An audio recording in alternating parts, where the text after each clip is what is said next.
दोस्तों, इस बात में कोई शक नहीं है कि दुनिया में सबसे ज्यादा जानवरों की प्रजातियां अमेज़न जंगल में पाई जाती हैं। इसके अंदर जाके ऐसा लगता है कि जैसे हम किसी दूसरी दुनिया में आ गए हों। इस समय धरती का सबसे ज्यादा घना जंगल अमेज़न ही है। ये बिल्कुल ऐसी स्थिति में है जैसे पूरी दुनिया में लाखों साल पहले जंगल हुआ करते थे। कई लोगों का ये भी मानना है कि अमेज़न के जंगलों की गहराई में आज भी डायनासोर जैसे जीव जिंदा हो सकते हैं। जितना बड़ा और घना अमेज़न जंगल है, उतना ही ज्यादा रहस्यमयी भी है। आज तक लोगों को ये नहीं पता चला कि ये जंगल बना कैसे, क्योंकि ये दुनिया के किसी भी जंगल से बहुत ज्यादा अलग है। लेकिन माना जाता है कि इसे बाहर से आए किसी व्यक्ति ने बनाया है। आज हम आपको कुछ बताएंगे इनके बारे में, तो अब अमेज़न का रहस्य जानने के लिए वीडियो को अंत तक जरूर देखें। तो दोस्तों, मैं हूँ शैलेंद्र और आप देख रहे हैं रहस्यमयी दुनिया। दोस्तों, अमेज़न जंगल का नाम सुन के आपके दिमाग में सबसे पहले सांप आते होंगे, क्योंकि यहाँ पर सांप की सबसे ज्यादा प्रजातियाँ मिलती हैं, जैसे कि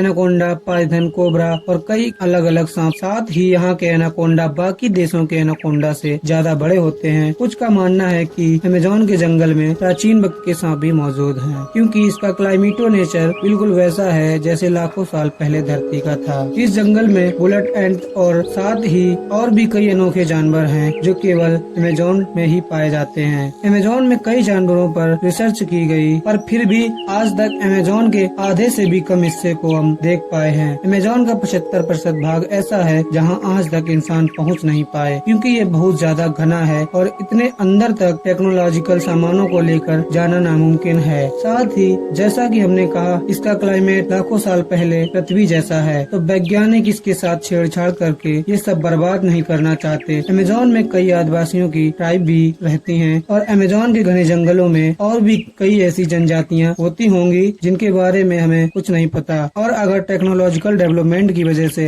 अमेज़न जंगल नष्ट हो गया तो पूरी दुनिया से कई सारे जीव जंतु विलुप्त हो जाएंगे। दोस्तों, आए दिन अमेज़न के बारे में नई और अनोखी बातें पता चलती रहती हैं। यहाँ अक्सर कई एक्सपेरिमेंट और रिसर्च चलते रहते हैं। लीड्स यूनिवर्सिटी ने साल 2017 में एक रिसर्च की थी। इसमें पाया गया कि अमेज़न बेसिन जितना कार्बन ग्रहण करता है उतना कोई नहीं करता, जिसके चलते यहाँ पर कार्बन ऑक्सीजन बहुत कम है। इसलिए यहाँ का वातावरण इतना अच्छा है। अगर यहाँ पर टेक्नोलॉजिकल डेवलपमेंट बढ़ गई तो यहाँ पर भी बहुत ज्यादा कार्बन रिलीज होगा, तो नेचर के लिए खतरा होगा। वैज्ञानिक कार्लोस नोवर अपने रिसर्च में कहते हैं कि जिस तरीके से अमेज़न के जंगलों को काटा जा रहा है, वो दुनिया के सबसे बड़े जंगल से सबसे बड़े सामान क्षेत्र में बदल सकता है। बता दें कि सामान क्षेत्र में छोटे छोटे पौधों के साथ घास का जंगल होता है। इससे क्षेत्र की इकोलॉजी भी बढ़ सकती है। अमेज़न के जंगल 9 देशों से होकर गुजरते हैं। इन जंगलों का करीब 60% ब्राजील, 13% पेरू, 10% कोलंबिया और बाकी का हिस्सा एक्वाडोर, गुआना, वेनेजुला, बोलीविया, सूरीनामे और फ्रेंच गुआन से होकर गुजरता है। बता दें कि पृथ्वी पर जितने जीव हैं उसके 1/3 को एक साथ आप अमेज़न के जंगल में देख सकते हैं। यहाँ 390 बिलियन पेड़ हैं, जिसमें 16,000 से ज्यादा उनकी प्रजातियाँ हैं। इतना ही नहीं, यहाँ 400 से ज्यादा आदिवासी जनजातियाँ रहती हैं। इन जनजातियों का बाहरी दुनिया से किसी भी तरह का कोई संबंध नहीं है। दोस्तों, अमेज़न के जंगल के कीड़ों की काफी चर्चा होती है। माना जाता है कि यहाँ इतने हजार तरह के कीड़े और जंतु मिलते हैं। इनमें से कुछ ही फीसदी के बारे में वैज्ञानिकों को पता चला है। यहाँ की बुलेट चींटियाँ बहुत ही खतरनाक होती हैं। देखने में छोटी होने वाली इन चींटियों के डंक को जहर की तरह खतरनाक माना जाता है। कहा जाता है कि इनके काटने पर गोली लगने जितना दर्द होता है। चींटियों के बाद यहाँ की मकड़ियों की चर्चा होती है। यहाँ 3000 से भी ज्यादा मकड़ियों की प्रजातियाँ पाई जाती हैं, जिनमें ज्यादातर जहरीली होती हैं। टेरेंटुला मकड़ी को सबसे खतरनाक माना जाता है। इसके बाल भी इतने खतरनाक होते हैं कि आपकी आंखों में पड़ गए तो शीशे की तरह आप उसे फोड़ देंगे। अब इतने कमाल के जानवर बस यहीं रहते हैं, तो इस जगह के बारे में कुछ खास बात तो होगी ही। देखा जाए तो कुछ नहीं बल्कि बहुत खास बात ये है कि अमेज़न जंगल किस तरीके से बना है, ये जानकर आप चौंक जाओगे। क्योंकि आप कह सकते हैं कि अमेज़न जंगल जिस तरीके से बना है उसने आधी पृथ्वी को तबाह कर दिया है। दरअसल हाल ही की कुछ अध्ययन में पता चला है कि डायनासोर को मारने वाला एस्टेरॉयड एक नए नियोट्रॉपिकल जंगल के निर्माण के लिए जिम्मेदार है। ट्रॉपिकल जंगलों का निर्माण एक एस्टेरॉयड के कारण हुआ जो लगभग 68 मिलियन वर्ष पहले पृथ्वी से टकराया था, और क्रिटेशियस मास एक्सटिंक्शन हुआ था जिसने धरती के सारे रुख को बदल दिया, जिस दौरान हमारी धरती पर राज करने वाले करीब 75% जीवों की प्रजातियां पूरी तरह से विलुप्त हो गई थीं। ये मास एक्सटिंक्शन मुख्य रूप से 2 कारणों की वजह से हुआ, जिसमें विशालकाय डायनासोर और दूसरे जीवों की लाखों प्रजातियों का खात्मा कर दिया। सबसे पहले आज से तकरीबन 66 मिलियन मिलियन वर्ष पहले करीब 15 किलोमीटर विशाल एस्ट्रॉयड अचानक हमारी धरती से टकराया। इस एस्ट्रॉयड के धरती से टकराने के तुरंत बाद ही सैकड़ों किलोमीटर दूर तक आग का गोला फैल गया, जिसने अपने रास्ते में आने वाले जीवों को तुरंत ही राख में बदल दिया। इस टक्कर से समुद्र में कई मीटर ऊंची खतरनाक लहरें उठी, जिन्होंने आधी दुनिया में तबाही मचा दी। इस टक्कर के बाद निकले धूल और राख धीरे धीरे आसमान में फैल गए, जिस कारण हमारी धरती का वायुमंडल कई महीनों तक गैस और धूल से पूरी तरह ढक गया, जिसके कारण सूर्य से आने वाली प्रकाश की किरण धरती की सतह पर पहुंचना बंद हो गई। इसी वजह से हमारी धरती का तापमान कई डिग्री सेंटीग्रेड तक कम हो गया। अचानक आए इस महाविनाश की वजह से जीव जंतुओं और पौधों की कई प्रजातियां तुरंत नष्ट हो गयीं। कुछ महीनों बाद धीरे धीरे पृथ्वी के वायुमंडल से गैस और धूल साफ हुआ और प्रकाश की किरणें पृथ्वी पर पहुंचने लगीं। लेकिन उसके बाद ग्रीन हाउस गैसेस जो कि पृथ्वी के वायुमंडल में पहुंच गई थीं, उन्होंने पृथ्वी को अचानक बहुत गर्म करना शुरू किया। तापमान में आए इस भयानक उतार चढ़ाव ने उस समय धरती पर मौजूद करीब 75% जीवों और पौधों की प्रजातियों को नष्ट कर दिया। वहीं कुछ वैज्ञानिकों का मानना है कि इस मास एक्सटिंक्शन ने बाकी बची कसर उस समय डेक्कन ट्रैप यानी कि आपके दक्षिण भारत में हुए विशालकाय वोल्केनिक इरप्शन ने पूरी कर दी। ये इरप्शन बेहद ही खतरनाक थे, जिससे भारी मात्रा में कार्बन डाइऑक्साइड और खतरनाक ग्रीन हाउस गैस निकली, जिन्होंने बचे हुए जीवों को खत्म कर दिया। और इसी मास एक्सटिंक्शन के बाद मेमल्स और दूसरे जीवों की प्रजातियां अस्तित्व में आईं, जिन्होंने कई लाखों सालों के एवोल्यूशन के बाद जाकर हम इंसानों का रूप लिया, जो कि अब इस वीडियो को देख रहे हैं। और ये उल्कापिंड हमारे जीवन के लिए बहुत ही ज्यादा महत्वपूर्ण था। अगर ये उल्कापिंड नहीं टकराए होते तो आज हम जिंदा नहीं होते। और ये उल्कापिंड ही वो कारण है कि अमेज़न जंगल इतना ज्यादा घना है और इसके अंदर कई अनोखे जीव रहते हैं। दरअसल आज जहाँ अमेज़न जंगल है, वहाँ पर डायनासोर के समय बहुत ही ज्यादा बड़े बड़े पेड़ हुआ करते थे, लेकिन कई शाकाहारी डायनासोर थे जो इन पेड़ों को खाते थे, जिसके चलते पेड़ों को कभी अच्छे तरीके से बढ़ने का मौका ही नहीं मिला, क्योंकि डायनासोर उन पेड़ों को खा जाते थे। लेकिन जब उल्कापिंड गिरा तो डायनासोर पूरी तरह से विलुप्त हो गए, जिसके बाद इन पेड़ों को खाने वाला कोई भी नहीं था। लेकिन ये जो उल्कापिंड था वो बिल्कुल सटीक अमेज़न जंगल के ऊपर गिरा था, जिसके चलते जंगल के हालात पूरी तरीके से खराब हो गए थे और साथ ही यहाँ कोई भी जीवन नहीं बचा और साथ ही ये जगह पूरी तरीके से रेडिएशन से भर गई। ये उल्कापिंड की गर्मी इतनी ज्यादा थी कि उसने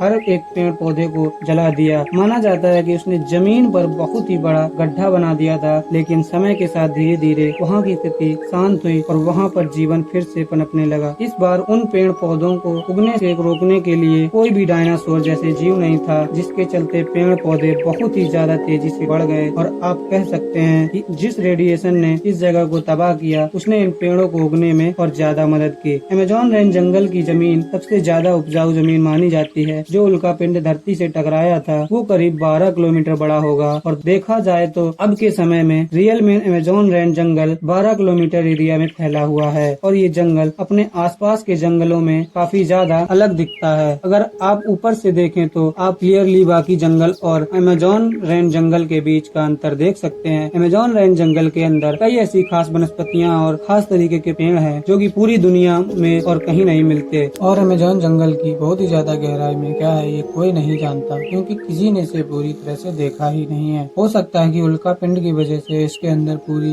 एक अलग दुनिया बन गई हो और यहाँ पर पेड़ बाकी किसी जंगल से बहुत ही ज्यादा घने हैं और ये भी कहीं न कहीं उस उल्कापिंड से ही जुड़े हैं। आपको ये बात शायद पता होगी, जब भी वोल्केनो फूटता है तो उसके आसपास की पूरी जगह लावा की वजह से तबाह हो जाती है, लेकिन उसके कुछ सालों बाद ही लावा नए जीवन की शुरुआत करता है। कुदरत का नियम है और हमेशा अंत के बाद आरंभ होता है। क्रिटेशियस मास एक्सटिंक्शन से पहले भी 4 मास एक्सटिंक्शन हुए थे। ये एक्सटिंक्शन थे Ordovician extinction, Devonian mass extinction और पर्मियन मास एक्सटिंक्शन और ट्रैसिक जुरासिक मास एक्सटिंक्शन और फिर हुआ था क्रिटेशियस मास एक्सटिंक्शन। और इन सब एक्सटिंक्शन की वजह से धरती का एक जीवन पूरी तरीके से नष्ट हो गया और दूसरे जीवन को पनपना पड़ा। बिल्कुल वैसे ही एक वक्त आएगा जब धरती से हम सारे इंसानों का नाश हो जाएगा और फिर कोई दूसरा जीवन आएगा और वो होगा 6 मास एक्सटिंक्शन। और देखा जाए तो हम इंसान बहुत ही ज्यादा तेजी से एक्सटिंक्शन की तरफ बढ़ रहे हैं। जैसा कि जिस जंगल की मैंने बात की यानी अमेज़न जंगल, इसे बहुत ही जल्दी से काटा जा रहा है और साथ ही आजकल फॉरेस्ट फायर भी बहुत जल्द हो रही है। अगला मास एक्सटिंक्शन कभी भी हो सकता है और ऐसा भी हो सकता है कि ऑलरेडी शुरू हो गया हो।